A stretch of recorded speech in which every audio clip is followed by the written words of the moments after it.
Pokoknya saya kudu kepengen berjumpa dengan bapak saya itu. Pengen ngelihat wujudnya. Iya, wujudnya. Oke. Ya. Terus lama-lama ketemu. Ya, berarti. Tapi gak pernah ngomong. Dia datang. Iya, datang. Langsung diaduk gitu. Datangnya itu kondisinya malam. Malam gitu. Bawa gini ritual dulu untuk manggil dia. Iya, terus datang berhenti. Saya jawab, apa ini apa bapak saya apa bukan? Katanya mantu gini. Nanti kalau sudah keluar ya, tapi gak boleh ngomong. Kamu kayak lebat, wah. Nggak boleh ngomong. Gak boleh. Sama bos saya gak boleh ngomong. Aku kan berarti masa kayak bisa ngomong kok gak boleh ngomong ya. Iya. Jadi kayak lebat gak boleh ngomong. Yang pertama cocok, tapi yang gak cocok tambah semua. Nggak cocoknya gimana tuh dia? Ya ceritanya Ceritanya? gak cocok. Karangan semua itu ya? Iya.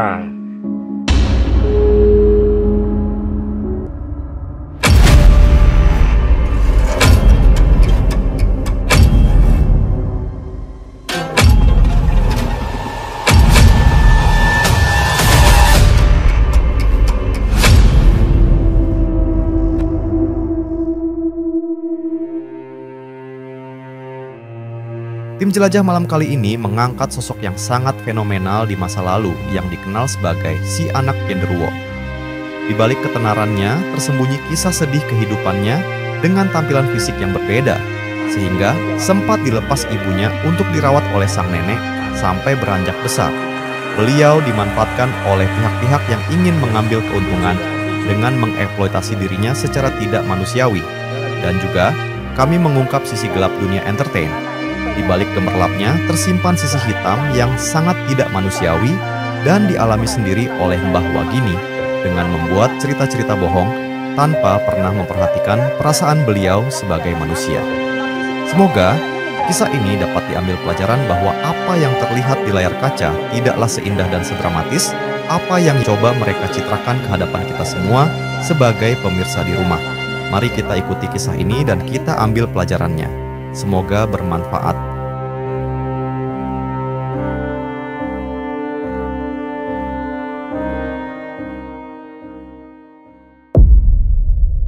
Assalamualaikum brother, ketemu lagi di channel Jelajah Malam. Hari ini gue sedang berada di wilayah Banyuwangi, tepatnya di kediamannya Pak Suto. Dan ternyata gue berhasil kedatangan seorang tamu yang sangat istimewa, yaitu salah seorang yang dulu sangat sensasional. Dulu banyak yang mengira atau bahkan beranggapan beliau adalah anak dari Gandarwo. Apakah itu benar? Kita akan tanyakan langsung ke seseorang yang mungkin akan langsung gue perkenalkan dan akan menceritakan tentang bagaimana kisah hidupnya. Langsung aja dengan Mbah siapa ini, Mbah Wagini ya? Ya. Sehat Mbah Wagini? Alhamdulillah. Alhamdulillah sehat ya. Mbah Wagini apa kabar? Baik. Baik ya. Mbah Wagini itu memang asli dari Banyuwangi Alas Purwo sini. Kalau saya asli layan Banyuwangi. Oh gitu. Ya itu yang di rumah itu. Oh yang di rumah sekarang itu. Ya, itu. Oke, berarti Mbak Wagini sekarang usianya sudah menginjak berapa nih? Ini udah 52. Sudah 52 tahun? Iya. Iya, dulu saya mengenal sosok Mbak Wagini ini zaman saya masih kecil tuh ya. Waktu itu suka ada acara di Jakarta dan Mbak Wagini dulu suka tampil ya, diajak keliling Jakarta dulu ya. Iya. Dan saat itu saya ngeliat Mbak Wagini agak berbeda, dulu lebih banyak bulunya ya. Ya itu sekarang ini ya ada. Oh iya masih. Lebih lebat. Lebih lebat Ya. lagi. Ini kan sering pakai baju Lengan panjang. Nah, Oh enggak, kan, itu lebat ya? Iya, lebat ini. Tapi putih semua dulu. Oh gitu. Iya, gitu. Rambut panjang. Gini. Rambut panjang. Iya. Iya. Tapi sekarang ya udah, aduh, habis. Sudah usia. Iya. Nah, Saya kepengen, tapi bahwa gini, ini saya mau menanyakan ini yang mungkin banyak pertanyaan yang para netizen pengen nanya. Saat itu kan, apakah benar bahwa gini ini dulu dinyatakan ayahnya adalah seorang genderuwo. Ya, betul. Oh, itu ceritanya gimana bawa gini? Gini lah ya. Dulu ya. Ya. Dulu saya kan ikut nenek saya. Ya. Ya, itu saya dulu ikut nenek ya. Katanya saya masih belum bisa merangkak, belum bisa. Wah, masih kecil lah. Ya, gitu. Ya, saya kan besar-besar, ya itu ada yang bilang anak dulu. Ya, itu aku kan kadang belum tahu lah. Terus lama-lama kok banyak orang ini katanya anaknya kedua gitu. Ya, saya kan lama-lama kan saya sudah dewasa lah. Apa benar bapak saya ini asli manusia tersebut? Betul. Tapi saya penasaran, tapi belum pernah tahu. Belum pernah tahu. Ya, terus saya pada mainkan sama anak-anak ini, anak kedua lah. Terus saya pulang, terus itu saya tanya nenek, apa bapak saya ini apa kedua? Katanya iya. Kata nenek iya? Iya. Tapi saya belum yakin. Ya. Terus lama-lama kok terus ada yang orang besar ya, anak kedua. Tapi saya belum yakin. Kan saya belum tahu jenis bapak saya itu, kan belum tahu. Terus lama-lama saya kepingin. Nek saya pengen tahu aslinya, sejatinya bapak saya ini aslinya itu siapa? Manusia kedua apa enggak? Saya belum. Aku pengen tahu. Terus saya bilang, kamu kalau pengen tahu nanti kamu kudu ritual. Ritual? Ya, ritual. Ya, karena itu lama-lama saya kepingin kayak apa usut bapak saya, apa bener-bener bapak saya ini anak kedua apa ya. Tapi saya terus pelajari ritual. Ya, tapi ada orang datang, tapi cuma lewat. Tapi saya belum penasaran, penasaran ya. Ya, dari situ saya apa benar sama saya itu. Terus lama-lama saya lagi terus sih. Pokoknya saya kudu kepingin lupa dengan bapak saya. Pengen ngelihat wujudnya? Iya, wujudnya. Oke. Ya. Terus lama-lama ketemu. Ya, berarti. Tapi gak pernah ngomong. Dia datang? Iya, datang. Langsung diaduk gitu. Datangnya itu kondisinya malam?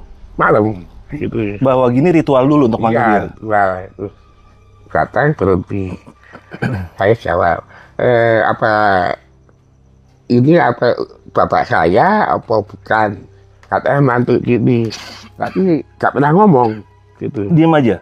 Iya, diam aja. Terus lama-lama itu saya terus tua terus, tapi langsung hilang. Terus lama-lama saya tua, kok sering datang. Saya lama-lama itu yakin lah itu. Kalau itu benar bapak ya? Iya. Maaf saya potong, itu wujudnya seperti apa yang bawa gini? Ya bentuknya kayak orang tapi besar. Ya, bentuknya panjang, tapi dia lebar. Matanya lebar? Iya, gitu. Tapi dulu panjang, lebih panjang sama. Tinggi? Ya ada selalu tinggi lah, gitu. Terus lama-lama itu sering ketemu tuh. Tapi gak pernah ngomong saya. Oh, dia hanya diam aja. Pengen ini,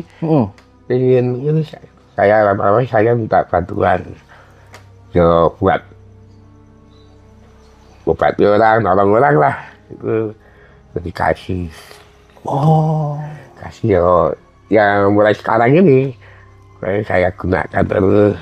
Umpama ada orang nggak tahu berarti punya keluhan apa, ya saya minta bantuan ayah saya itu. Saya pun tak tahu. Nah, Mbah Wagini ini sendiri, balik lagi semisalnya Mbah Wagini ini, ibaratnya kan tadi Mbah Wagini bilang, Bapak itu kalau Mbah Wagini ritualin suka datang, ya kan? Nah, suka datang. Nah, itu misalnya Mbah Wagini ini misalnya ada yang ngejahatin Mbah Wagini atau gimana, Bapak itu suka datang atau marah atau gimana nggak? Iya, dampingin terus. Datang ya? Iya, dampingin terus. Dampingin. Ngawal lah. Tapi lama nggak ketemu. Oh, udah lama nggak ketemu? Ya, sudah lama. Terakhir kali ketemu Bapak kapan? Ya, nanti kalau pengen saya pengen ketemu, nanti kan ya bisa dialog Purwo gitu. Oh. Saya kepingin lah. Mbah Wagini sendiri terakhir kali bertemu sosok Bapak itu kapan? Kalau lama ini. Udah tahunan? Enggak. Belum ada. Oh, masih sebentar dong itu. Tahun kalau saya umpama pengen ketemu gitu ya bisa meninggal lah, banyak datang gitu. Di saat Mbah Wagini ketemu Bapak, abis itu rasanya tenang gitu? Iya. Oh gitu, kayak ketemu Bapak lah ya, sosok Bapak gitu ya? Banyak orang pengen ketemu, banyak. Oh gitu? Iya, gitu. Orang misalnya datang nih ketemu Mbah Wagini saya pengen ketemu Bapak gitu. Ada yang kayak gitu? Iya. Akhirnya Mbah Wagini ritualin kalau kayak gitu? Iya, jadi kan kalau belum pernah ritual kan saya cuma bayangan. Saya lewat. Nggak semua orang. Banyak yang pengen tahu wujudnya bapak saya gitu. Tapi saya kan sekarang ini apa ya? Jika kan belum bisa ngomong ke semua ini tentang siapa saya itu. Kalau pajak. Tapi keadaan ibu sekarang masih sehat? Sehat. Masih sehat ya? Iya. Nah itu berarti artinya ayah Mbah Wagini ini di saat Mbah Wagini memanggil dia akan datang walaupun dia tidak bicara ya? Nggak mau bicara. Nggak bicara, tapi misalnya ada orang minta bantuan Mbah Wagini, Mbah Wagini coba nolong dan dibantu oleh ayah. Iya. Nggak tahu orangnya itu minta apa. Ibaratnya nyarati apa itu warung apa usaha gitu, saya nggak bantu lah. Oh, suka ada yang datang ke Mbah Wagini untuk minta tolong, oh warung saya supaya rame gitu? Iya, umpama usaha ini kurang maju, kurang besar lah gitu. Tapi kayak gini, umpama saya ada orang tamu ya, umpama saya orangnya minta gini, saya lihat dulu. Umpama saya nggak bisa ya, terus terang aja nggak bisa. Gitu. Iya. Terus terang aja. Bahwa orangnya minta kan banyak orang minta pesugihan. Aneh-aneh. Oh, dia minta pesugihan? Ya, iya. Kalau minta penunggunya ya, kira-kira gitu. Kan biasanya kan ada yang minta itu, tapi saya kan cara apa ya saya kan belum berani mas. Iya. Kalau kayak gitu dia kan untuk balik kan berat. Tumbalnya berat. Kan untuk balik gini. Saya nggak berani. Nggak menyanggupi lah. Saya. Apa adanya aja. Iya, kalau nggak bisa nggak bisa. Kalau nggak bisa deh malah resiko. Betul. Nanti kan ya saya banyak orang pinter, di HP banyak, ya. Umpama saya, saya bisa, ya. Itu nanti hari ini saya tangani alatnya gini, ya. Tapi saya minta gini. Umpama sekian lah. Iya, ya. Mahar. Tapi umpama saya tangani, kok gak ada hasil. Iya, hasilnya. Nah, itu kan lebih kompleks. Betul. Gitu. Nggak berani gitu. Nggak berani. Ya, kalau bisa ya ngomong bisa. Apa adanya ya? Iya. kalau nggak bisa bukan rồi. Nah, itu kan dia orangnya Iya. kita kenyang. Nah itu. Tapi kalau ada orang tidak tahu apalah, tapi saya nggak pernah bilang sekian di sini nggak pernah matokin ya. Ya. Kalau dikasih alhamdulillah, syukur ya. Kalau nggak tapi yo weh tahu kan ya ada yang kita berarti ya, berarti minta ini usaha ini supaya lancar, saya minta berarti 30 juta. Kan ya ada lah, karena saya nggak mau ya. Risiko betul. Iya. Ya nanti kalau nggak ada hasilnya, orangnya, ya lah orangnya. Betul. Ya, wah ya, tapi sudah tahu, masa saya nggak minta ya tahu. Tapi nggak berani bilang gini sekian. Kalau ada lagi warga banyak minta 50 juta, 10 juta, lah. Aku gak, ya bisa aja saya, ya dikasih, tapi saya gak berani, gitu lah. Iya. Kuning, belakang. Ya apa adanya aja lah kita ya. Nah Mbak Wagini, ini saya mau nanya nih, apakah Mbak Wagini pernah bertanya? Ya maaf, ibu Mbak Wagini saat itu pernah ngasih tahu nggak ke Mbak Wagini keterangannya gimana tentang ayahnya? Tahu. Ibu ngomong apa sama Mbak Wagini? Dulu kan awalnya bapak saya, ya. Bapak saya kan dia kan saya punya bapak asli. Bapak itu tahu. Oh Pak Suto tahu. Tahu Pak, ini bapak saya dulu. Ya gitu. Kayak itu nyari kayu. Ya, nyari kayu ke hutan. Terus setelah itu ditanyain. Bapak pulang ternyata. Ditanyain apa semalam apa pulang enggak. Tapi ada yang pulang menyerupai Bapak dan berhubungan dengan ibu. Iya, gitu. Itu katanya nenek. Katanya nenek seperti itu. Terus lama-lama hamil lama itu, terus saya keluar, karena ibu saya dulu apa ya gak suka lah, terus saya diambil sama nenek. Setelah kelahiran Mbah Wagini yang terbilang kurang normal dan Mbah menyatakan ibunya kurang suka kepada dirinya dan menyerahkan Mbah Wagini kepada neneknya. Beranjak besar dengan perawakan yang bisa dibilang beda, beliau mendapatkan tawaran untuk ke Jakarta tanpa tahu akan dipekerjakan sebagai apa. Dan ternyata apa yang dihadapinya tidak pernah terpikirkan dan merubah hidupnya selamanya. Beliau dipertontonkan sebagai anak genderuwo yang dinilai aneh bagi masyarakat perkotaan, sekaligus menjadikannya objek mendatangkan uang dari orang-orang yang ingin melihat fisiknya yang kurang normal. Sungguh miris sekali.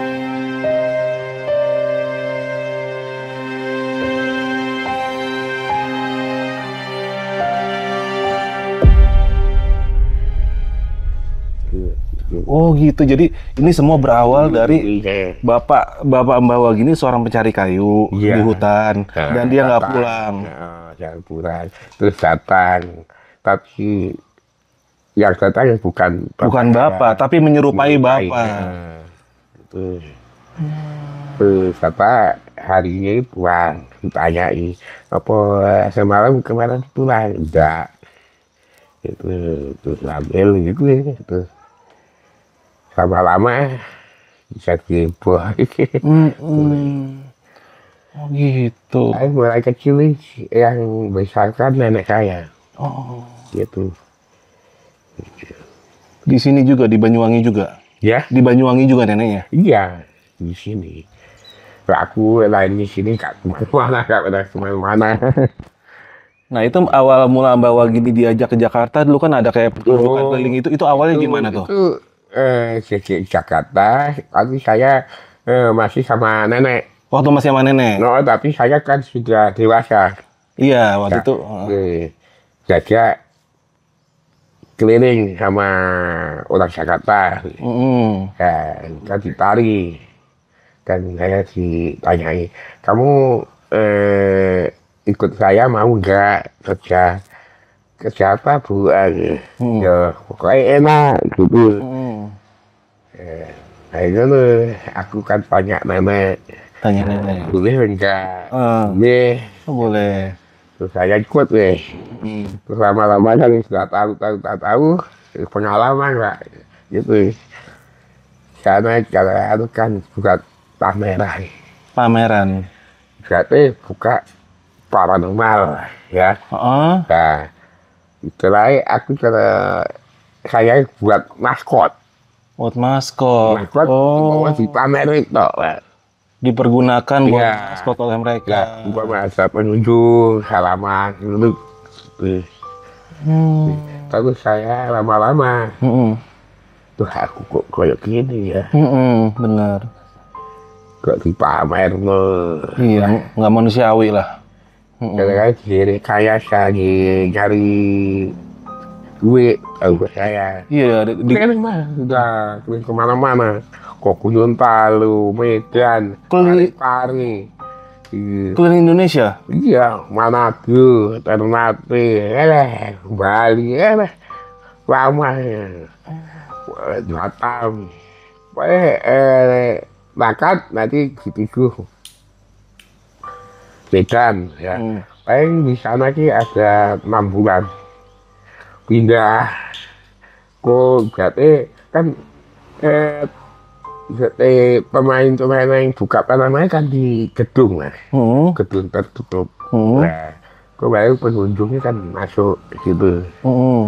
Nah, masuk kan ada paranormal nih. Saya ngobati.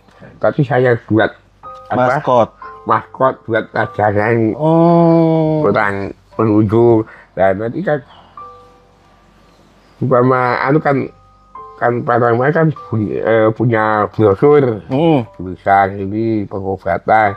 Ini ada anak manusia kedua kembali di keramaian, berarti kayak di daerah Berayu, daerah gitu. Tadi akhirnya yang membuat Mbah Wagini memutuskan pergi dari situ apa? Apa yang Mbah Wagini pikirin? Kenapa memutuskan akhirnya, wah ini udah nggak bagus buat saya gitu, pergi? Kalau saya ya lama-lama kan saya pikir kok kayak gini kan terus aku tanya sama yang ngajak itu, yang bos saya. Aku minta istirahat lah, berhenti. Terus habis itu saya udah berhenti.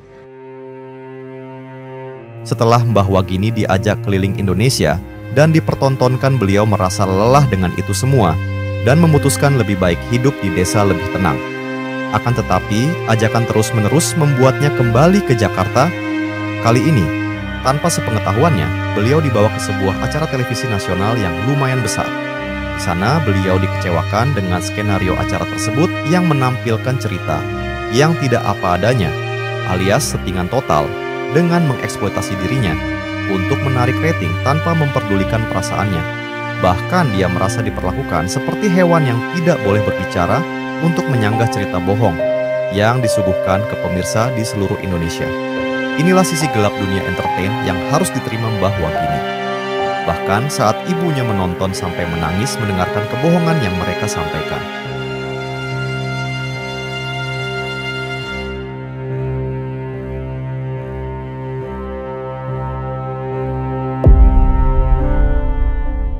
Terus panggil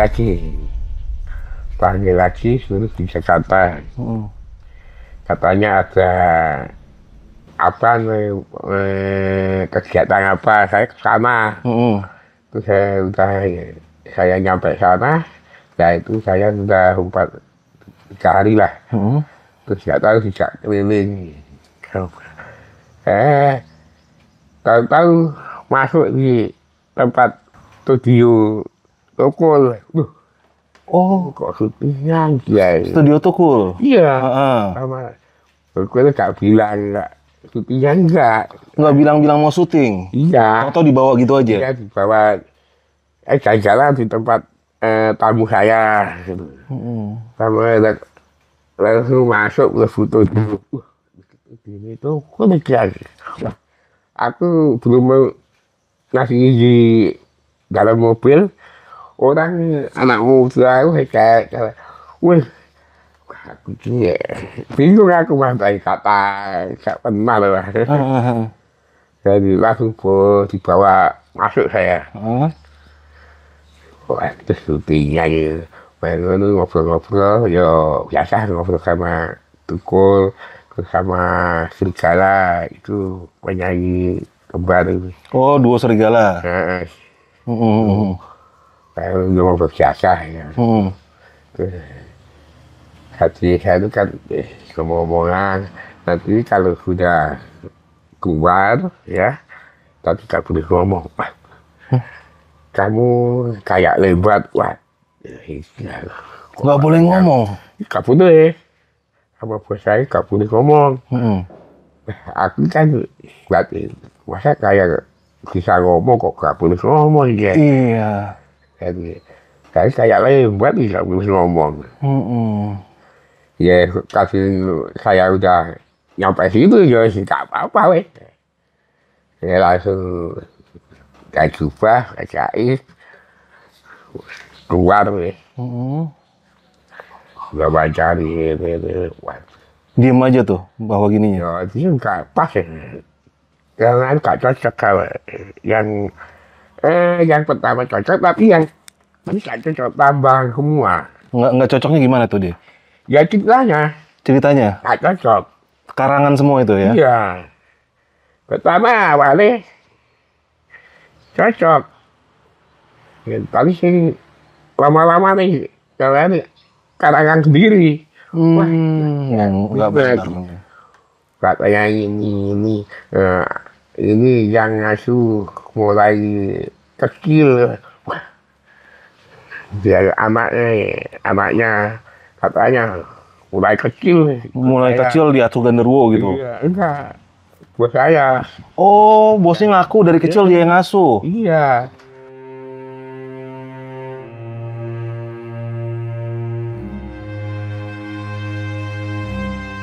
Dong diceritain dari mana awalnya bisa bertemu dengan Wagini, monggo. Iya. Wagini ini berasal dari Alas Purwo Banyuwangi. Saya waktu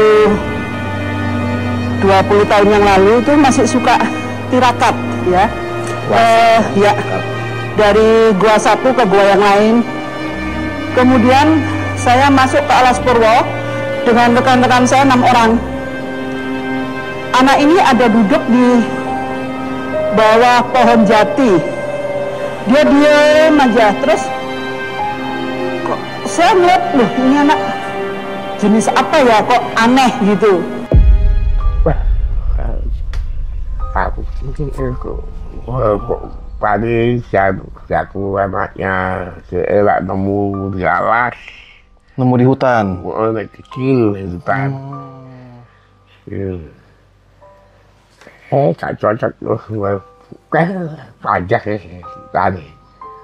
Lama-lama cerita gini. Lama gak cocok deh, boleh. Terus habis itu sama Soimah, kan sebulan sama Soimah. Sama Soimah? Ya, tapi bentar, setengah jam lah. Tapi nggak kita gini lah, bentar, setengah jaman. Terus habis itu sama Deddy Glenn. Sama siapa? Pesulap. Pesulap? Yang gundul. Deddy Kobuzer? Kalau sama Deddy Kobuzer, Mbak Wagini tuh perannya ngapain waktu itu? Itu cuma rapat. Ya ngobrol-ngobrol biasa. Itu nggak diwawancarai. Oh gitu. Kan sering ketemu gitu. Sering ketemu Jakarta.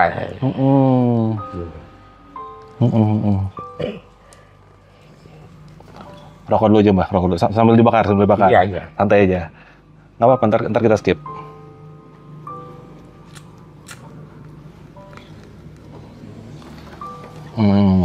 Gitu. Terus Mbah. Wah, banyak tuh. Jadi pada intinya akhirnya Mbah di saat lagi mengikuti mereka ini, para entertainer ini, banyak kisah-kisah yang mereka ceritakan itu ternyata nggak benar. Ya, kayak Mbah dibilang diasuh sejak kecil, oleh mereka ditemukan di hutan, itu semua bohong ya. Yang itu. Iya, itu nggak benar ya. Mbah kan diasuh oleh nenek Mbah Wagini ya. Dan kan mereka bilangnya Mbah ditemukan di hutan ya kan? Iya. Masih kecil. Bohong. Kasusnya kan buatan sendiri. Buatan sendiri. Ya, itu yang latih itu namanya bos saya itu kan bilang gitu. Gitu. Waduh. Sama itu. Dari Kobuzer, Soimah. Ya, nah, terus habis itu saya kan gak ikut ya, gak ikut bos saya lama. Ini jarang ketemu sekarang. Kalau saya sudah istirahat, saya titipkan telepon suruh di Jakarta. Suruh balik lagi? Iya, tapi saya kan gak bisa, udah lepas ya. Saya ikut. Udah nggak nyaman ya? Iya. Saya cuma rekayasa. Dari duit, dari bos saya. Enak di rumah aja. Artinya Mbah lama-lama mengikuti mereka, Mbah akhirnya sadar kalau Mbah ini hanya dimanfaatkan ya? Iya. Dimanfaatkan buat mereka nyari duit nih, para entertainer ini ya? Iya. Dengan ngebangun narasi cerita yang bohong. Iya. Sebenarnya nggak seperti itu ya Mbah ya? Saatnya kan pas di pamernya kan nyari uang ya. Iya. Aja gini. Dieksploitasi lah Mbah ya. Kan dikeluar-keluar gitu. Oh ini manusia dari anak Purwo, anak kedua. Penasaran. Sekarang belum tahu kan penasaran. Iya. Tapi kan secara gini. Benar. Secara ininya itu sama sekali nggak manusiawi. Mereka itu Mbah diperlakukan seperti bukan manusia kayak gitu kan. Itu Mbah ada, maaf saat itu Mbah di saat Mbah sadar itu Mbah ada rasa sakit hati pasti ya. Ya kalau bahasa itu yang kita ya yang sudah. Iya. Wah Mbah begini emang baik banget ya orangnya. Emang baik ya orangnya. Nggak jadiin sakit hati Mbah ya. Tapi kecewa ada saat itu pasti ya. Ada lah ya, dulu ya ada kecewa, omongan gini kan gak cocok kan. Iya. Kecewa lah ya. Kayak ibu saya. Gitu. Kenapa tuh? Situasi di sini kan nggak tahu kok anakku kan bilangnya anak gini kan nggak cocok. Iya. Apalagi seorang ibu ya. Jadi ceritanya nggak ditambah-tambah gitu. Ibu karangan sendiri. Ibu mendengar itu, ibu Mbah Wagini sempat marah juga ya? Ya nangis. Nangis ya? Nangis. Pastilah seorang ibu. Kalau habis itu syutingnya itu sama Tukul nangis. Setelah syuting sama Tukul nangis ibu? Nangis kan, ceritanya kan kiri. Oh. Kan banyak yang cocok. Tapi saya di rumah ya hati-hati lah. Ya nangis lah.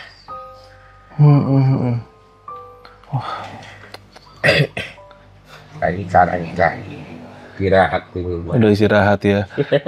Nah itu semua jadi pengalaman hidup ya Mbah ya. Iya itu. Mbah Wagini ini di rumahnya itu di depannya pura itu ya. Berarti Mbah Wagini ini pemeluk Hindu ya. Saya kan cuma sama adik, ikut adik. Ikut adik. Iya. Kalau saya belum punya rumah sendiri. Oh gitu. Saya cuma adik. Iya. Waktu itu pas saya ketemu pertama Mbah Wagini lagi mau sembahyang di pura ya? Iya, itu kan ada acara. Ada acara. Iya. Oh. Berarti Mbah Wagini ini seorang pemeluk Hindu ya? Hindu ya. Wah, tapi ya sama aja. Sama aja. Sama. Tapi luar biasa nih, saya lihat di bawah gini di sini tuh di Alas Purwo sini pemeluk Hindu dan pemeluk Islam tuh kerukunannya luar biasa ya. Ini biasa. Iya. Itu udah biasa. Setiap kali saya lihat ada kayak hari kemarin kan Galungan ya. Iya. Itu saling mengunjungi ya. Gitu. Sama aja. Islam ya sama. Iya, kalau Islam pun ada acara, orang Hindunya pun datang ya. Ya. Wah, bahwa gini, apakah sampai sekarang ini masih ada orang-orang dari Jakarta itu yang coba menghubungi bahwa gini lagi untuk ke Jakarta? Ya ada lah. Oh, masih ada? Ada aja. Banyak ya. Oh gitu. Saya suruh ke sana. Gitu. Jawaban bahwa gini apa? Ya, saya belum bisa ke sana gitu. Masih banyak ya yang coba untuk ini bahwa gini ya? Jakarta, Surabaya. Gitu. Berarti itu bawa gini yang baru-baru, yang lama-lama sudah nomornya sudah nggak. Udah ganti nomor? Ya kan saya kan sudah ganti nomor. Yang satu kan sudah rusak. Tadi yang baru, tapi banyak orang Jakarta, orang Surabaya. Berarti Mbak Wagini ini diajak ke Jakarta mulai dari usia berapa sampai usia berapa Mbak Wagini? Saya ikut, terus saya itu sudah ada 10 tahun. 10 tahunan? Ada. Keliling? Iya, keliling. Indonesia tuh ya? Ya, tadi belum syuting yang sama Tukul. Keliling terus sih. 10 tahun dulu keliling, setelah itu baru ikut syuting sama Tukul. Pulang di Jakarta. Paling gak lama saya pulang Banyuwangi, paling ke 1 minggu. Lagi, makan lagi. Gak tahu makan di mana, di Batam apa, kan saya gak tahu. Gitu. Jadi kalau udah di Batam paling 5 bulan, itu agak pulang. Nah itu misalnya Mbak Wagini pergi 5 bulan gitu, itu modelnya sistemnya kontrak gaji atau seperti apa Mbak Wagini? Kalau saya nggak dikontrak.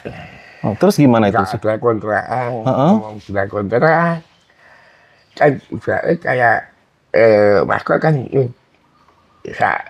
ikhlasnya lah. Kan carikan kontrak. Ya itu nanti nggak tahu dapat berapa. Nanti masih dibagi lagi sama bos.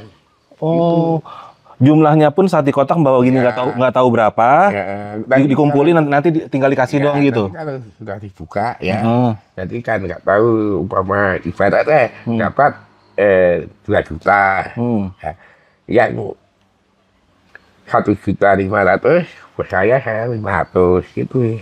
Gitu? Iya, gitu. Dan itu dihitungnya di depan nggak langsung semua. Dan itu misalnya dari kotak itu dihitungnya bersama-sama Mbak Wagini atau cuma bos yang hitung sendiri?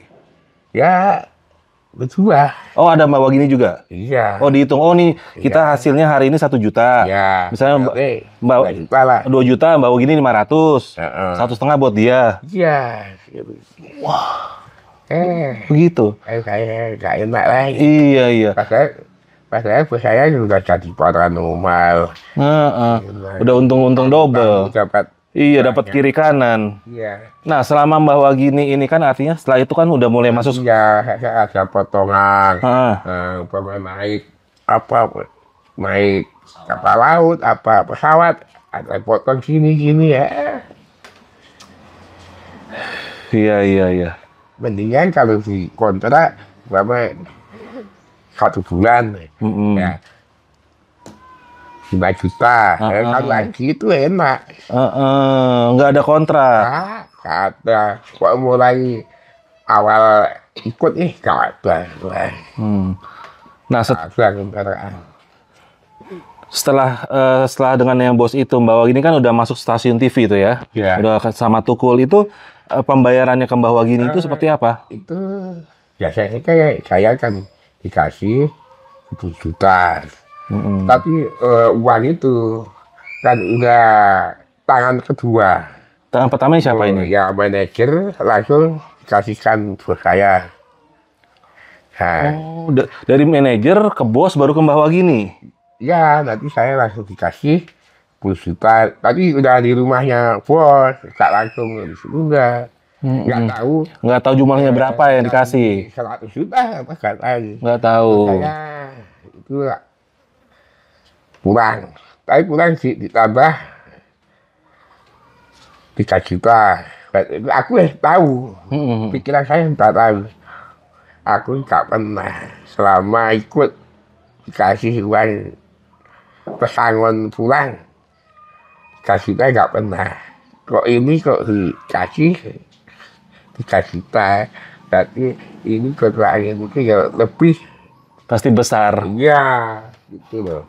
Iya. Aku tahu ya. Kita juga bisa mikir lah. Iya. Oke, saya nggak tahu aku umpama pulang buka event pulang Jakarta, kasih uang ongkos pulang nggak pernah kok. Oh gitu. Dikasih uang pulang kok agak banyak uang. Aku mikir. Semakin banyak yang dikasih ini semakin besar kan? Iya. Iya. Aku tahu ya, nggak apa-apa. Berarti orang makan dikasih kokoh ya. Tapi aku nggak apa-apa. Ikhlas-ikhlas aja ya. Ya. Wah. Terus habis itu, iya itu. Saya nggak ikut. Nggak ikut lagi. Saya nggak ikut. Istirahat deh. Total nih. Udah total istirahat bawa gini ya. Wah luar biasa ya. Inilah yang mungkin buat para penonton ya, biar tahu ya perjalanan membawa gini ini banyak sekali dieksploitasi oleh orang, banyak sekali yang memanfaatkan, yang itu tidak sepenuhnya dinikmati oleh bawa gini ya. Ya. Wah, tapi sih kalau saya lihat nih personal bawa gini nih, ini orang baik sekali. Bawa gini tuh orang ikhlas, udah gitu aja udah terima gitu ya. Wah, luar biasa bawa gini. Nah, bawa gini, ini sebelum kita tutup nih, dari perjalanan hidupnya bawa gini, semua yang tadi kita bicarakan, pesan apa sih yang buat yang pada nonton di rumah ini, dari bawa gini ke mereka yang di rumah, tentang perjalanan hidupnya bawa gini, pesan yang bawa gini apa sih? Ya, khususnya aja ya, orang Bawa gini ini pemalu bro. sehat lah. Yang penting sehat ya. Iyalah. Intinya yang bisa kita ambil pelajaran adalah sosok bawa gini adalah sosok yang ikhlas, tulus, dan terima apa adanya bawa gini ya. Luar biasa. Nah, buat nanti semisalnya nih ada beberapa teman yang main ke Alas Purwo, pengen silaturahmi ke bawa gini. Nggak apa-apa ya? Nggak apa-apa. Boleh ya? Boleh. Oke. Iya, bawa gini rumahnya deket banget pintu masuk Alas Purwo ya, bawa gini ya? Ya, deket lah. Intinya welcome, semua yang mau datang, mau silaturahmi ya, Ya. mau ketemu. Oke deh brother, nih akhirnya saya dari tim Jajah Malam nih bawa gini, saya mengucapkan terima kasih banyak Mbak Gini sudah meluangkan waktu siang ini datang ke tempatnya Mbah Suto, kita berbicara dan mudah-mudahan bisa kita petik pelajarannya ya tentang apa yang dialami Mbak Gini, dan semoga apa yang dialami ini menjadi pembelajaran buat kita semua yang nonton. Oke, saya Arfi dari Jajah Malam dan Mbak Gini undur diri dulu. Kita ketemu di episode selanjutnya. Assalamualaikum warahmatullahi wabarakatuh.